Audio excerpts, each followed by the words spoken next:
To what end should you devote your life? And another question might be, well, does it matter? Matter is an interesting word, because matter is matter, but matter is also what matters. And I would say that what matters is more real than matter.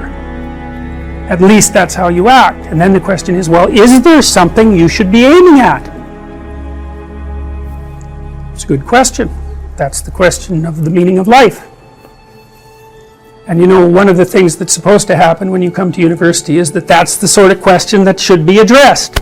And as far as I can tell, and this might just be my more cynical side, what I see happening to university students, generally speaking, is that they come in clinging to the wreckage of their culture and floating with the pieces, and those pieces are taken away by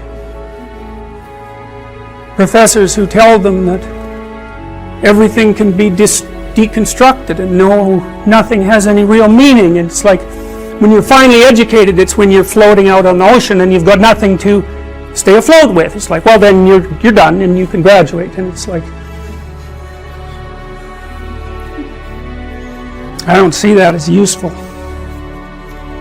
Quite the contrary. People ask what the meaning of life is, and it seems to me that meaning is proportionate to the adoption of responsibility.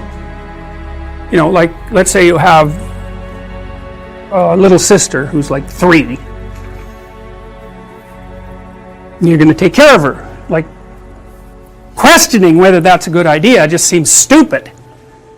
You know what I mean? It just doesn't seem like the right kind of question. It's like, well, obviously, self-evidently, let's say, that's what you do. And do you find it meaningful? It's like, probably, you know, interacting with a little kid. When I had little kids, you know, when they were like 2 or under, we took them out to see their relatives, and they were older people, and you know, they watched that 2-year-old like it was a fire. You know, every second that little kid was in the room, every single adult was focused on him or her. That's something that people attend to, and that's a source of meaning. And what else is meaningful? Well, your family relationships are meaningful to you, and maybe the responsibility that you adopt as a friend, that seems meaningful. Maybe your decision to pursue a particular career and be of some utility in society. You know, part of that's governed by your desire to establish some security and get ahead. It's fine, but you're also playing an integral role in the maintenance of the structure that supports you. And my observation has been that in my clinical practice is that people just have a hell of a time if they don't slot in somewhere. You know, you think, I got to go to work at 9 in the morning, and you know, I've got this rigid schedule. It's like, it's probably a good idea to be grateful for that, because what I've noticed is that if people pull out from those externally scaffolded systems, they drift. They get depressed, they get anxious, they don't know what to do with themselves. You know, they're kind of like sled dogs with no sled. And we're kind of like sled dogs, as far as I can tell, beasts of burden. Like, we need a load, man. We need a load. And the question is, what sort of load do you need?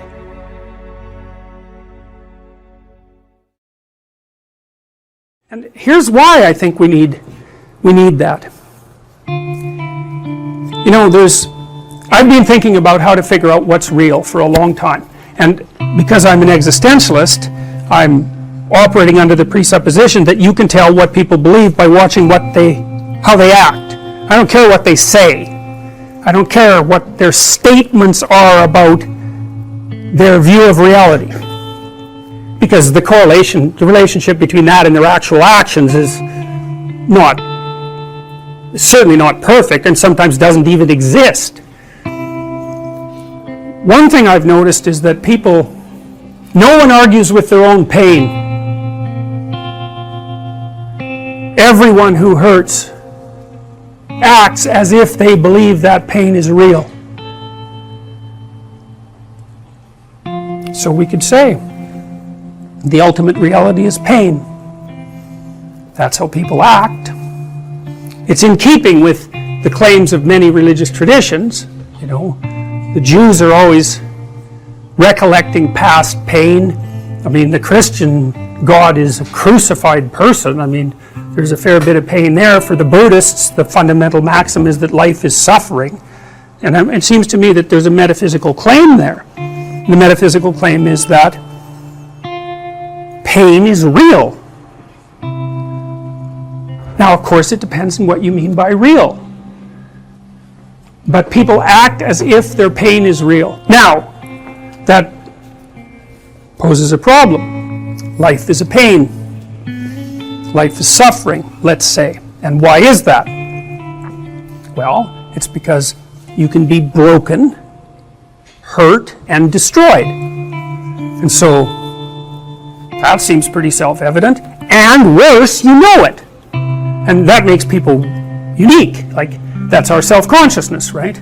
That's really what separates us in some sense from other creatures. I mean, other creatures have some self-consciousness, like a chimp can learn to recognize itself in a mirror, and so can a dolphin, but, you know, that's pretty bare-bones self-consciousness, you know? Real self-consciousness is the knowledge of your borders, and not only in space, but in time. And as far as I can tell, human beings are the only creatures that have discovered the future. And that's really good because we can plan for the future, but it's really bad because, you know, the future's finite, and that's a big shock to the old system. And it's the existential burden that everyone bears, and it's associated integrally with suffering. And so then you think, well, life is suffering, and it's finite, and that's part of the suffering. That's part of what makes you question the value of existing, and maybe the value of existence itself. So then what do you have to use as a weapon against that? Well, you know, we talked a little bit about responsibility. That seems to work, you know. The amount of responsibility that you adopt in relationship to things seems to increase your meaningful engagement. And you might say, well, what's the most meaningfully engaged activity? And you might say, well, how about a little reduction in the old suffering? You know, so you live your life so that you're not causing undue pain, especially pointless pain. That would be good, and maybe you could even be more useful than that, and you could figure out some ways that some suffering, yours, other people's, both, if you're really, you know, hitting a home run, maybe you can figure out some way that some of that could be rectified. And that seems to be meaningful in and of itself. I mean, if it's pain that makes you doubt the meaning of life, which is perfectly reasonable, then the cessation of pain, the cessation of suffering, the minimization of suffering, as a logical corollary, should be the proper medication. And so I would say that means that there's some mode that you can conduct yourself in that makes you a good person. And part of being a good person is to alleviate suffering.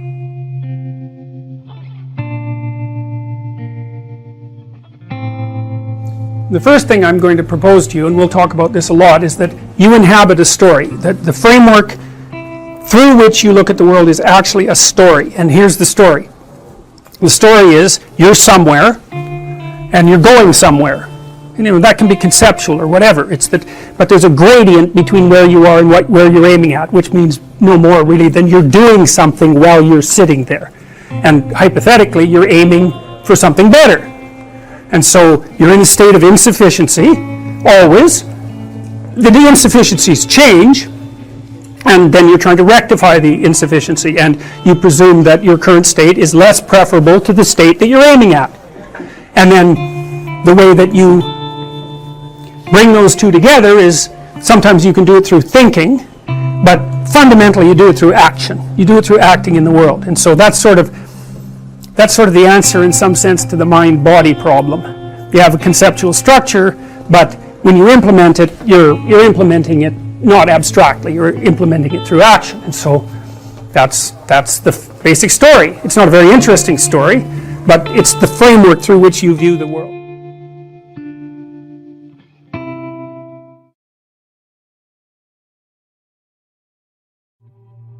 You got to aim at something. It's like, otherwise your life is meaningless. Well, what should you aim at? Well, I don't know. Well, pick something. Pick something. Aim at it. As you move toward it, you'll get wiser. Then maybe your aim will change. That's okay. But at least it'll change in an informed way. It's like discipline yourself in one dimension. See what happens. Well, that's exciting. And I think that's something that's open for everyone. You can do that. I shouldn't say that, because I don't believe that. I think you can find yourself in a situation that's so dire that there's no escape from it. But that doesn't matter, because the hero myth might not be, the best we have might not always work. But it's still the best we have. And the fact that it might not work doesn't mean we should throw it away.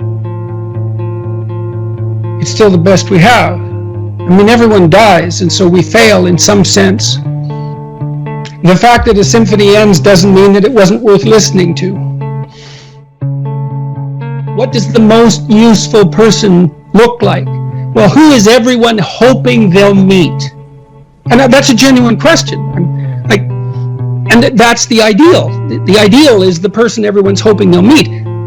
That's Christ in the Christian culture. Psychologically speaking, independent of any religious claims. So that's this is I suppose the essential idea of the archetype from the Jungian perspective. We have the image of an ideal, and because it is the ultimate ideal, it has a religious element. It's compelling. It's a judge. Why is it a judge? Well, if you fall short of the ideal, your conscience punishes you. So it's a judge. And it's merciful. Well, why? Because if you act out the ideal, then your life improves.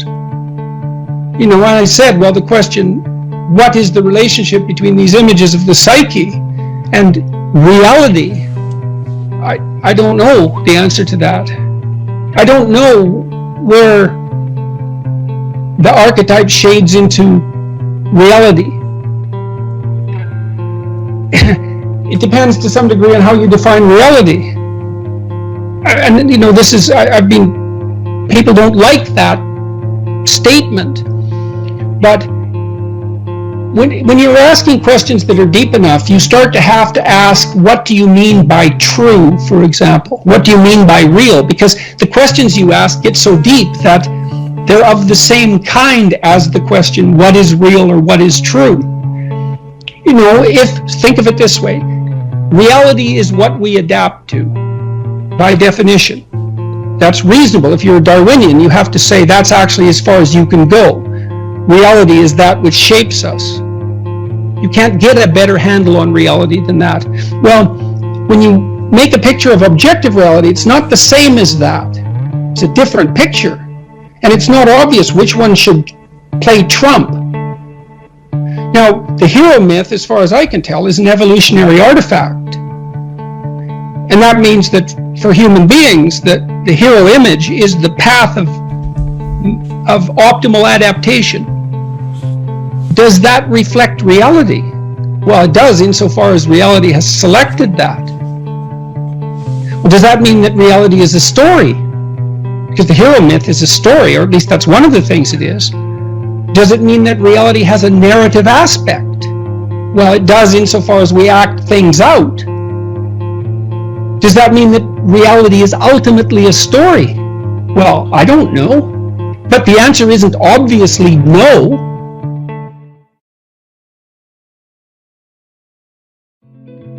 Yeah, I mean, in that chapter, that's do not allow yourself to become arrogant, deceitful, or resentful. I might have the order wrong there, but that's the chapter. Yeah, it opens with a discussion of why you would get resentful. It's like, well, culture is arrayed against you, so you're the target of tyrannical forces that are beyond your control. They're arbitrary. They don't work in your interest, at least not entirely. And the more eccentric you are, let's say, the more tyrannical culture will be to you. And so you're stuck with that, and then nature conspires to destroy you constantly and is going to do that with pain and anxiety and aging. And then there's the uncontrollability and darkness of your own psyche. And everyone faces those. Now, we face the positive elements of those too, the beneficence of culture, the beauty of nature, the glory of the human spirit. That's there as well. You have reasons to be deceitful, resentful, and arrogant, but it's not a good game unless you want to produce hell. We have to strive not to be wretched. There's something that doesn't seem fair about that. Why couldn't we just be happy being who and what we are? Why is it that we're punished if we don't strive? Well, I don't know. We're negentropic organisms, right? I mean, we have to maintain this incredible complexity in the face of a dissipating universe. It requires effort. It's the second law of thermodynamics, I believe. That's why we have to strive. Well, why is the world constituted that way? I guess it's an infantile paradisal wish in some regard. Couldn't we just be rewarded for who we are? I can understand that. But I don't think that it works. I don't think that's how things function like that. And I don't think probably in the final analysis we really want them to. I don't know if anyone enjoys undeserved reward. You know, it feels kind of creepy, doesn't it, to be rewarded for something you didn't do? It does. I'm obsessed with this idea of the physics of being human, that there are just certain things that are true, that our brain has algorithms running in them that are going to push us to be striving to, push against entropy, partly just you have to risk danger to go out and get food and provide for your family and keep them safe. So it makes sense that you have that pushing at your back. Also seems to me that you have an innate drive for progress and that you'll never be happy if you're not advancing in some way, getting better at something. Well, I think that's technically true, and in Maps of Meaning in particular, I make a neuropsychological argument for that, mostly based on the work of Jeffrey Gray, who I think was the greatest neuropsychologist of the last half of the 20th century. And he drew a lot of his ideas from Norbert Wiener, who was a cybernetic theorist who was instrumental in the development of artificial intelligence. These ideas have a stellar academic origin. And positive emotion, Gray laid this out better than anyone else, the positive emotion that we find sustaining is experienced in relationship to an unachieved goal. It's hope that drives us forward. We want something, and if we see ourselves moving towards that, then we're in the grip of the positive emotion that we find sustaining. It isn't the attainment. Attainment is satiating. Attainment shuts down the system that has been striving for that particular object of attainment. If you're hungry and you eat, you stop being hungry. Now, that's good because the hunger is gone, but that whole frame disappears. You can no longer strive within that frame, and you need a new frame to strive towards. And so technically, and this is well established as far as I'm concerned, we even know the drugs that people abuse, cocaine, let's say, amphetamines, the ones that are potent sources of positive emotion, activate the system that regulates our emotional response to evidence that we're moving towards a desired goal. So cocaine, for example, is an exhilarating drug. It makes you feel that things are worthwhile because it hijacks the system that does indicate that things are worthwhile. So this is deeply, this striving aspect is deeply rooted in our biology.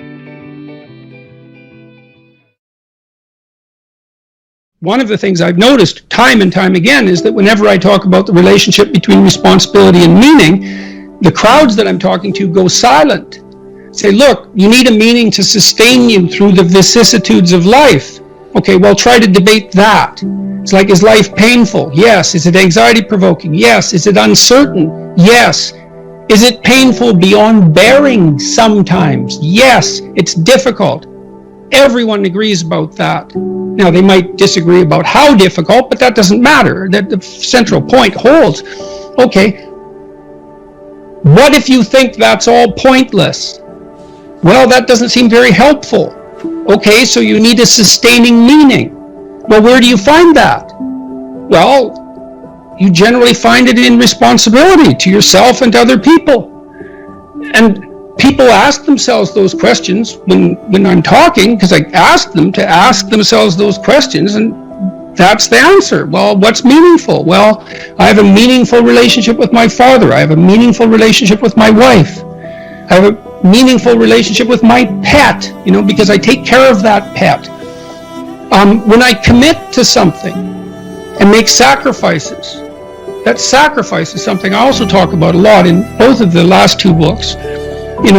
If something's valuable, you'll make sacrifices to attain it. And that discovery of sacrifice, I think that's what separates it's one of the primary factors separating human beings from animals. Because we discovered that we could let go of something we value in the present, and we would gain something we value even more in the future. We acted that out dramatically in all sorts of strange ways over thousands and thousands of years before it was formalizable psychologically. But it's a massive discovery.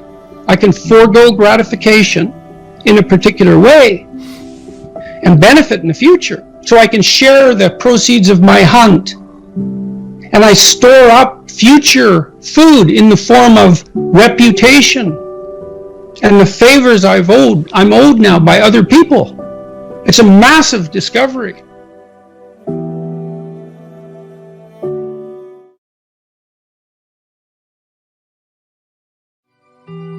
The first thing you have to do is orient yourself. Now, you probably have all watched Pinocchio, and Pinocchio is about how a marionette, someone whose strings are being pulled by forces beyond his comprehension. That's the situation of the undeveloped individual. Geppetto, who's a benevolent father, so a benevolent symbol of benevolent culture, makes a puppet, his son, and then wishes on a star. Now, a star is something that glitters up in the sky, and it's associated with the transcendent and the beyond and the divine. And if you look up in the night sky and it's very dark, you get a feeling of awe. It's because you're confronting your soul, so to speak. Your individual soul is confronting the cosmos, and you can feel a relationship between you and the totality. So looking up into the sky is like a religious experience if it's a starry sky. And to wish upon a star is to find a light that orients you like the North Star, and to pick the highest goal you can conceive of. And so that's what Geppetto does. He raises his eyes above his day-to-day concerns and tries to establish a relationship with the highest of all possible values. And he has the most profound of wishes, and the most profound of wishes is that the puppet that he's created could become a genuine individual, a genuinely fully developed human being. And that's what you can wish for yourself. You can wish and aim for that in yourself. And then you see, that's how you deal with the suffering that's attendant on life, because life is suffering, and because life is very hard, and people get sick, and they become mentally ill, and there's malevolence in the world, and there's tragedy, and so life is very, very hard. And if you're not properly oriented with regards to life, the fact that it's hard and the fact that it's full of suffering can warp and twist and bend you until you become murderous and resentful, and even go beyond murderous and resentment to wish for genocide, and even to wish for the destruction of everything. And so you have to learn how to strengthen yourself as an individual so that you can bear the burden of being without becoming corrupt. You have to decide that is what you're aiming for, is that you want to become a fully developed human being and stop being a pathetic marionette whose strings are being pulled by horrible forces behind the scenes. If you're aiming at the good, then you want what's good for you. And I mean good for you as if you were taking care of yourself and were good to yourself, who were treating yourself like someone you loved, that was good for you in a way that would also be good for your family. And then it would be good for you and your family in a way that was also good for society. And then it would be good for you and your family and society in a way that would be good for the world.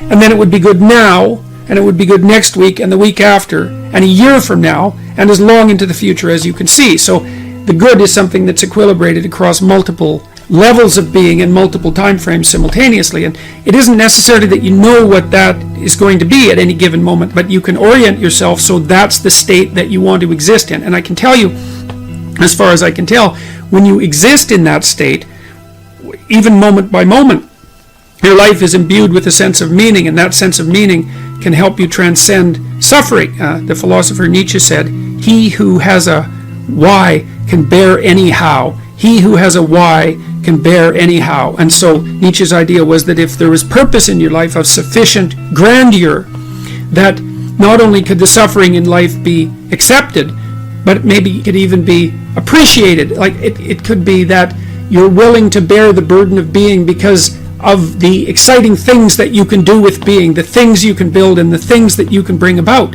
And that might be the highest imaginable state of being, and that's a form of paradise. But it's not a paradise that you attain by transforming others. It's a paradise that you attain by transforming yourself.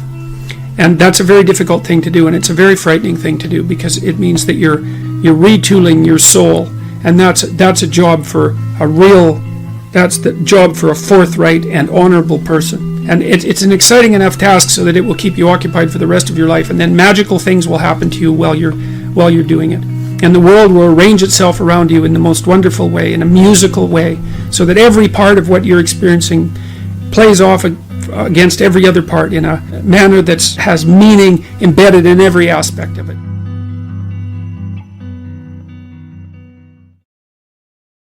Once you orient yourself, then you have an obligation, I would say, an obligation to the development of your soul to speak the truth. You have to be oriented properly, though, because the truth is something that exists in service to an ideal of sorts. Then you can imagine that you could use your language two ways. You can use your language to manipulate the world and to extract from it what you want. So, for example, maybe you go out on a date with someone and you decide that the end goal of the date is to have a sexual partner for the night, and then you can craft your language to manipulate the person into providing you with what you want. And that's like an instrumental use of language.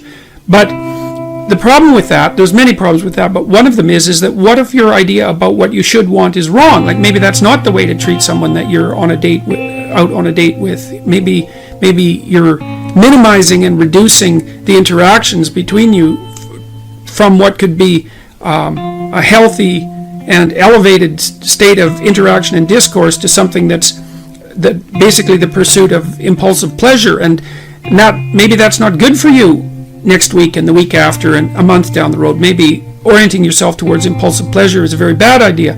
Remember what happens in Pinocchio.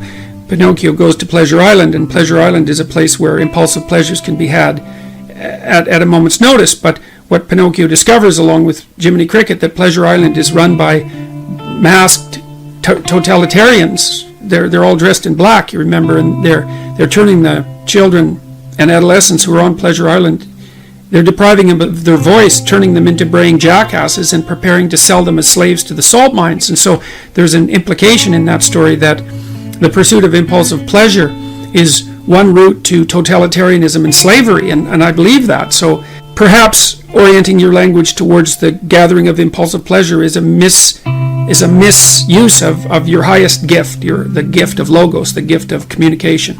The alternative is to orient yourself towards the highest good, as we already described, and then speak the truth. And you can tell when you're doing that, or you can tell when you're not doing that, because if you're not telling the truth, if you're using someone else's words, you're being manipulated in a sense by forces that are behind the scenes. You're not using your own words.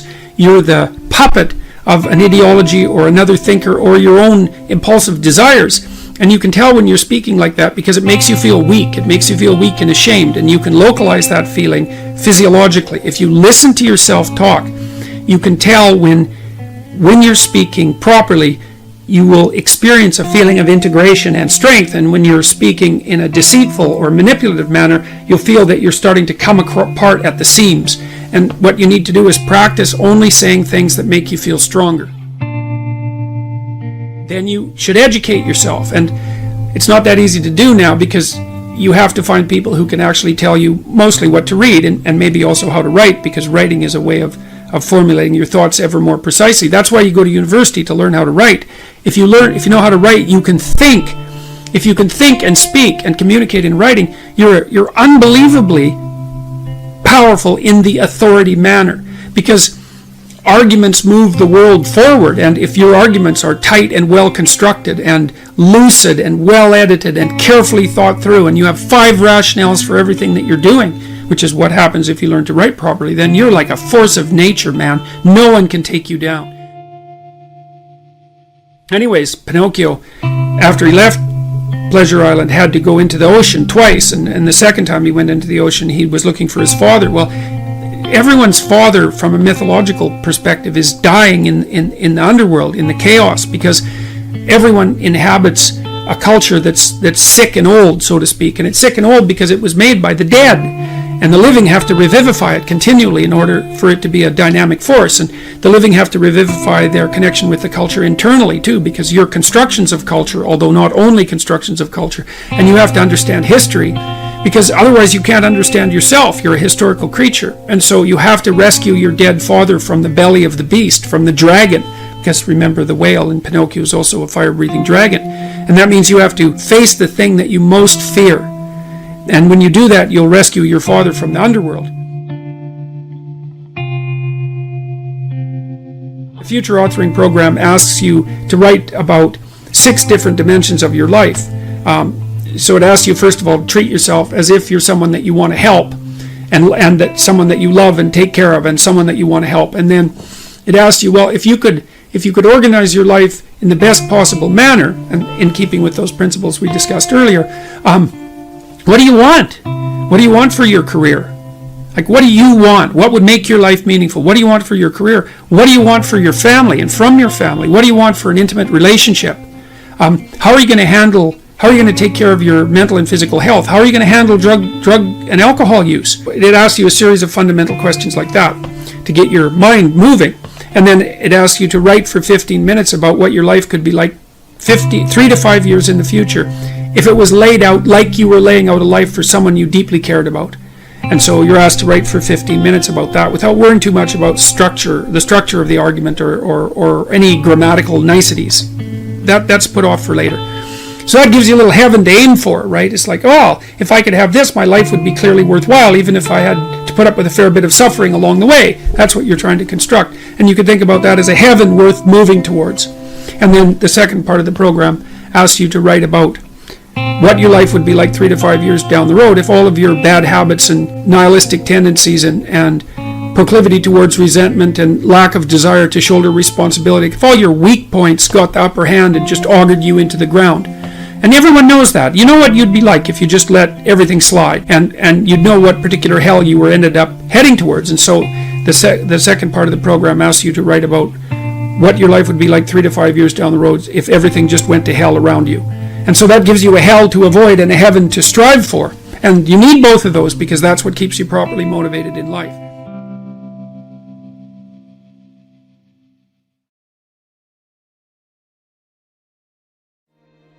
What tips would you give a highly emotional person to become more rational and level-headed? Oh, well, it depends. There's a variety of... The first thing I would do if you're highly emotional, volatile, fly off the handle, a lot of mood variation, a lot of negative emotion, the first thing you might want to think about is whether or not there's actually something wrong with you, like physically. You might be ill, because illness can do that to people, and so you should go get yourself checked out. You know, you might have an inflammatory condition or something like that. And the next thing I would check out is like, are you sure you're not hungry? I'm dead serious about this. I mean, with many of my clients who've been anxious, like a lot of them, they come in and say, I'm so anxious. I had this one client, she'd come in and she'd say, God, you know, I'm so dead at the end of the day. I'm just wiped out. I've got no energy at all. All I can do is lay down. She was like 24. All I can do is lay down and watch like the same movie I watched the night before. Is that normal? It's like, well, no, it's not. So, and I knew this. I said, well, what do you eat?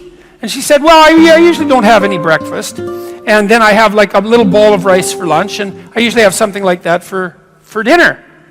And I thought, you live on 2 balls of rice a day, and you're wondering why, when you come home at night after a full day's work, you don't have any energy. I said, well, have you considered the possibility that you're starving to death?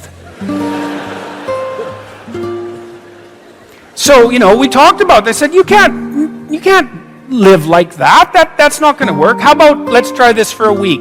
you do this with therapy. You do experiments if you're a behavioral therapist. It's like, you got to come to an agreement with the person. It's like, look, is there some other things you'd eat other than rice? You know, like 4 other things. It's like, we agreed. Maybe she'd eat an egg or something. It's like, or I think it was eggs. And I don't remember what it was. There was a few other things. I said, okay, look, here's what you do. Get up in the morning and like have 2 eggs. You don't have to enjoy them. You know, because people say, well, I'm not hungry. It's like, why is that relevant? That's not the issue here. It isn't like gourmet time. It's not starving to death time. So eat your 2 eggs and maybe in 3 months you'll enjoy it. You know, until then it'll be like chewing down rubbery cardboard, but it's not that big a deal. So, you know, we upped her caloric intake by a factor of about 4, and she came back and it was like, I think she came back 2 more times. It's like, oh, I have lots of energy now. It's like, oh, good, you're not dying of starvation. It's like, and I'm telling you, like, if you're a volatile person, try this. Eat a high-protein, high-fat meal in the morning. No sugar. And a big one. Like, have a steak. Have something solid. And doesn't matter if you like it. Who cares? Cook it the night before if you don't want to cook it then. Just try it for a week and see what happens. My suspicions, I've had half my clients, I would say, have dropped their volatility levels 50% by eating a high-fat, high-protein breakfast. And then also notice that if you are crabby, you know, and volatile and touchy and you can't get along with anyone, go eat something. Like have 2 teaspoons of peanut butter and wait 10 minutes and see if you're still a witch.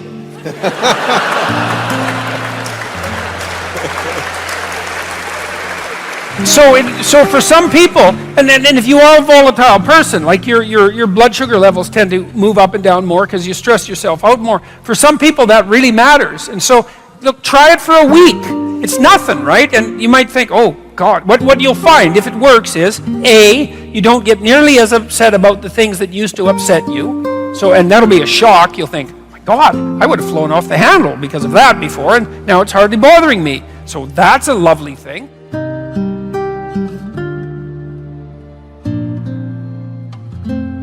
And then the second thing is, if something bothers you, you'll recover way faster. And so that's a good start. And so try that. That's no harm. It's not going to hurt you. Try getting up at the same time every day.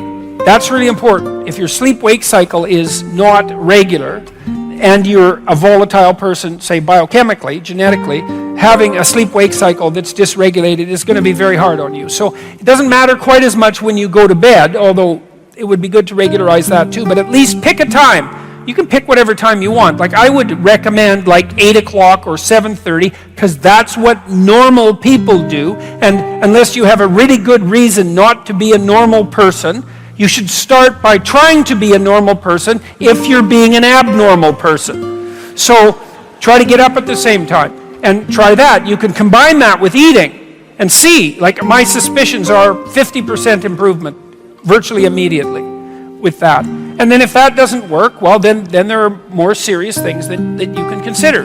Being checked out by an MD and making sure you're okay. You might want to go talk to a therapist. I have this program online I mentioned. The other thing you could try is go online. I have this program called Future Authoring. You could do the past authoring program and bring yourself up to date, but Future Authoring is a program that helps you make a plan for your life. You know, and what do you want from your friends, your family, your career, your education? How are you going to take care of yourself mentally and physically? Where would you like to be in 3 to 5 years? How are you going to regulate temptation, drug and alcohol use, and that sort of thing? You know, keep yourself out of trouble. And how are you going to stop yourself from deteriorating to where you could deteriorate if you weren't careful? You can do a credible job of the program in an hour and a half. You know, it's proved very useful for people. Maybe you're kind of aimless and you need a plan. That's another possibility. So, but don't live with it. You know, there's lots of things you can try. Sleep, that might be number 1. Food, that's number 2. Number 3, talk to someone, a professional, if it's really out of hand, because what do you want to do? You want to suffer terribly for the next 10 years? And plus, if you do have a lot of excess negative emotion, it's really hard on you psychophysiologically because you produce a lot of stress hormones, and that makes you old. So it's dangerous physically as well. So, and it's hard on your brain. So if you can get it fixed, fix it. And if it has to be medication, then look, man, you're going to be taking medication at some point in your damn life, because you're going to get sick. And my observation of people has been that, everybody gets sick. And then what happens? Well, this is eliminating random luck. Some people get sick, and then they do everything they can to not be sick, including taking medication, doing whatever they have to, and some of them get better. And others they don't deal with it. And usually they don't get better. So you swallow your pride and you think, oh yeah, I should be able to handle my problems myself. It's like, yeah, well, maybe you should. But maybe, if you're really depressed and you don't take an SSRI, then one day you jump off a building, and that's pretty much the end of you helping yourself. And so, you can take the drug, hopefully it'll help you out, you can get your life back in order if you're fortunate, then you can go off it, you can taper off it. They're relatively harmless. Weight gain's a problem. Some suppression of sexual function, that's a problem. So they're not without risk, but neither is anything else. So those are relatively straightforward things that you can do that have a high probability of working.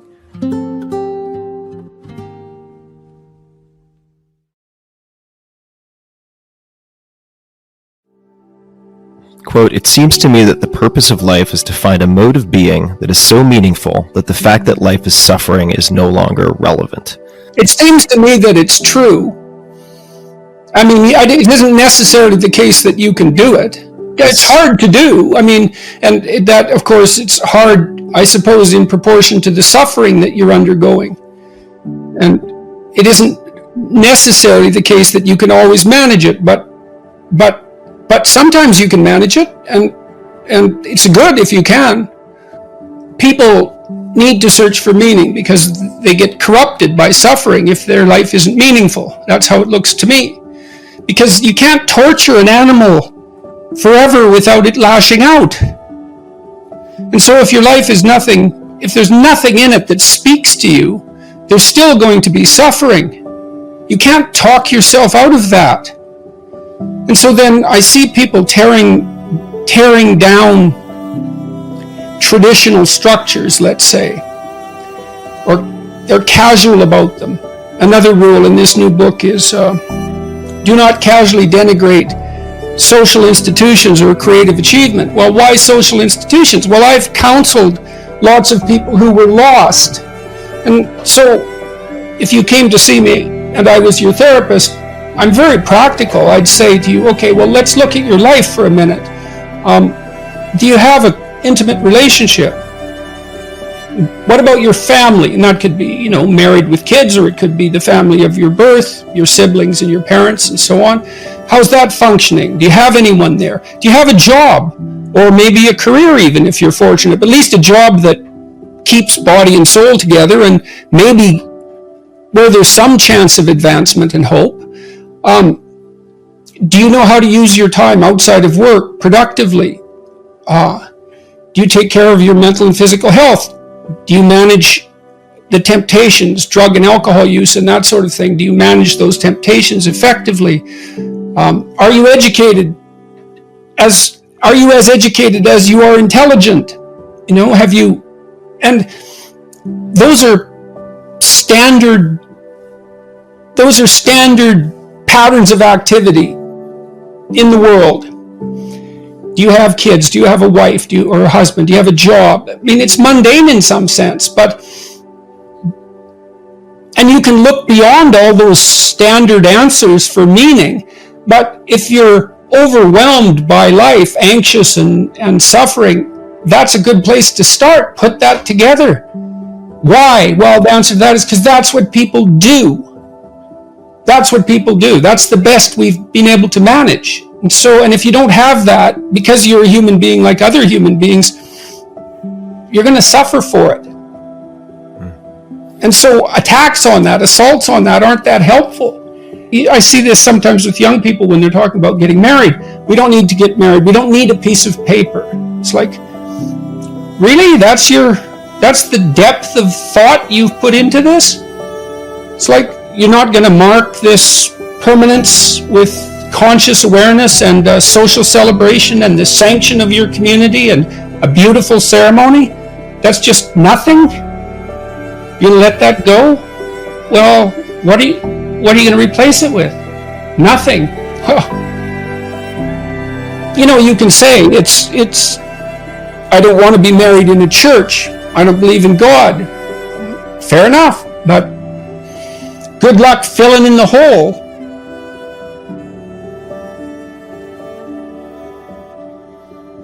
What would be a successful effect for this book, looking back 12 months from now, 24 months from now? Well, it would be lovely if it had the same effect on people as the last book appeared to have. You know, I mean, it's comforting to me to read through my YouTube comments. Oddly enough, because that isn't generally a place people would go for comfort.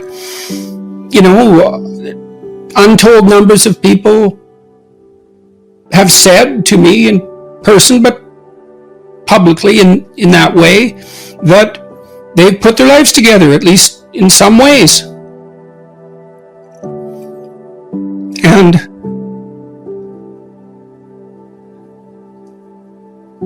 you talked about Viktor Frankl. You know, when I wrote Maps of Meaning, I said, well, I was interested in malevolence. I was deeply affected by the accounts I'd read of what happened in the Second World War and in Germany and what happened in Soviet Union and in China. These horror shows that characterized the 20th century. Constrained malevolence. And so if you study malevolence, you start to understand what the opposite of that is. The opposite of malevolence is something like the hero's journey. You know, and it's easy to be cynical about that, but, well, it's not that easy, because if you're cynical about that, then you undermine your own life. And everyone knows this. This is the other thing that's so interesting. Everyone knows this. You never teach someone you love to lie. You're always appalled if you have a son or daughter. You're always appalled if they don't tell the truth. You know in the deepest part of your heart that if you don't tell the truth, the world falls apart. And that's actually true. You know, I talked about unearned wisdom. It's no trivial matter to understand that. You know, Dostoevsky said everyone is responsible for everything that happens to them and everything that happens to everyone else as well. And, you know, that's an insane statement, and he was a very extreme person, but it's also true. And I think that's part of what people get a glimpse of when they have a hallucinogenic induced religious experience. It's like there's a lot more resting on you than you think. And you know that. You don't wake up in the morning berating yourself for telling the truth. You wake up at 4 a.m. berating yourself for violating your conscience. You know, and classically, in at least in some strains of Christian thinking, conscience is associated with Christ or with the Holy Spirit. It's the voice of God within. And I'm aware of all the criticisms of ideas like that, but you know, it's really something that you can't control your conscience. So what is it exactly? It's not you. You're responsible to it. It holds you accountable. It transcends you. So what is it? Well, if you think it's nothing, well, violate it for a while and see what happens.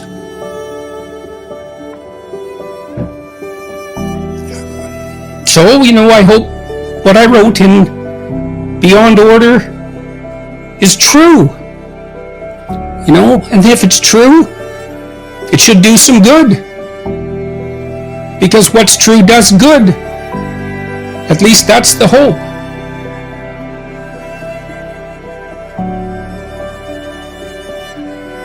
What advice do you have for a young man in his 20s? Make a plan. Look at what you're interested in. Get disciplined about something. Allow for the possibility that you have something important to contribute to the world, and that the world would be a lesser place without that contribution. Don't be afraid of taking on responsibility. It's where you find what sustains you in your life. You can take on too much responsibility. You have to be cautious in that regard, but that's a less common problem than not taking on enough. A lot of the things that people regard as traps are actually the means to their life. Often young people are afraid of commitment, for example, in the context of a romantic relationship, and because they feel that that's going to interfere with their pursuit of something more valuable. But that's just not the case. You're not going to find something more valuable in your life than a committed relationship with someone that you love, that sustains itself across time, and that in all likelihood produces children. That's life. And there may be people for whom avoiding that is the better route, but those people are very rare, and you need a real reason to assume that you're one of those people. And hopefully for you, you're not. I've had a very good career, a very meaningful career in multiple dimensions, and it's still been the case for me that the most important part of my life has been my intimate relationship with my wife and my family. So don't be afraid of that, or be afraid of it, but don't let that stop you from pursuing it.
Anh ai mơ mộng mình thức xa xôi, không màng về tình ái muôn nơi, sống cho là trọn kiếp đây thôi, đâu quan tâm gì chuyện đời.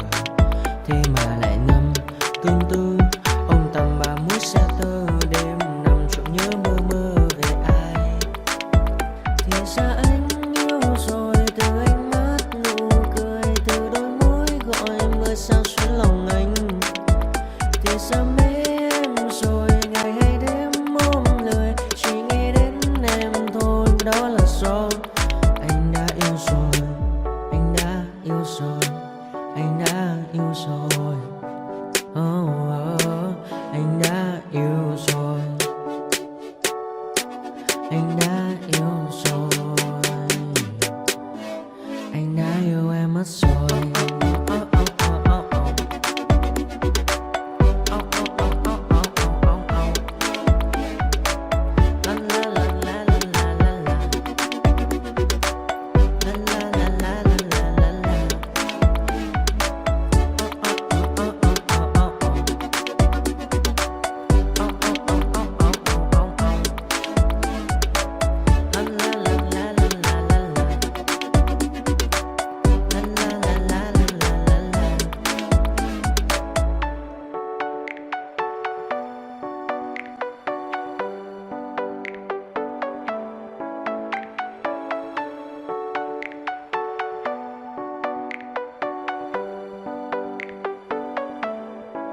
Anh hay mơ mộng mình thứ xa xôi, không màng về tình ái muôn nơi. Sống cho là trọn kiếp đây thôi, đâu quan tâm gì chuyện đời.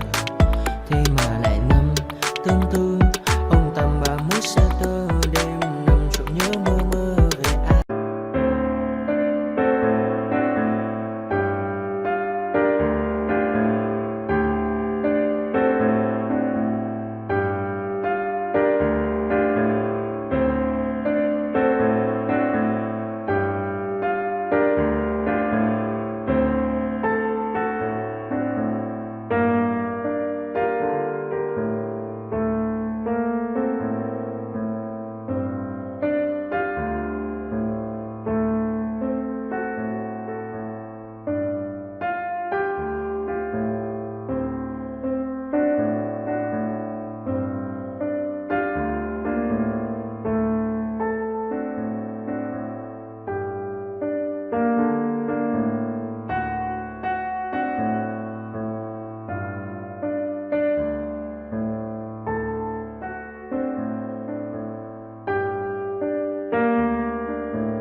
But if I lay down and I play dead and I stay dead, maybe you'll get sick of being the monster out of my head, under my bed. Think you're something out of my nightmares, standing right there. But if I lay down and I play dead and I stay dead, then will you get bored of killing me? Silhouettes of you are like a taunt. Never really know just what you want. With you I don't ever feel calm. I can feel the sweat inside my palms. Play with me like cats and a string. You don't understand the pain it brings. You don't ever wanna give me wings. You don't ever wanna set me free. You know I'm addicted to you, and it's twisted. You've been gifted with the evil voodoo. Got me coming back for more, even when I've been screwed. Dolls full of pins, pierce my heart straight through. I got issues in my head. I like you in my bed, but you keep me on red. Oh, everything is like a test. I better not text or I'll come off desperate. But if I lay down and I play dead and I stay dead, maybe you'll get sick of being the monster out of my head, under my bed.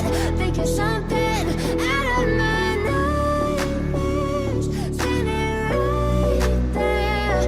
But if I lay down and I play dead and I stay dead, then will you get bored of killing me? So if I play dead, will you regret everything that you did, that you said?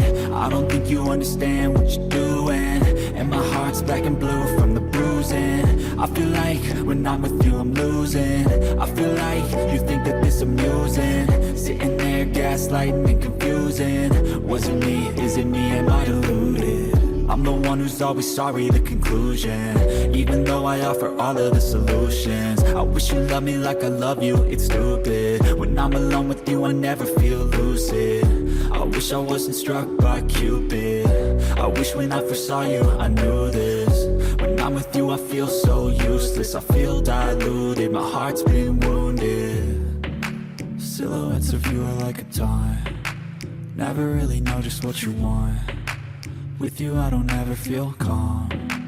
I can feel the sweat inside my palm. Play with me like cats and a string.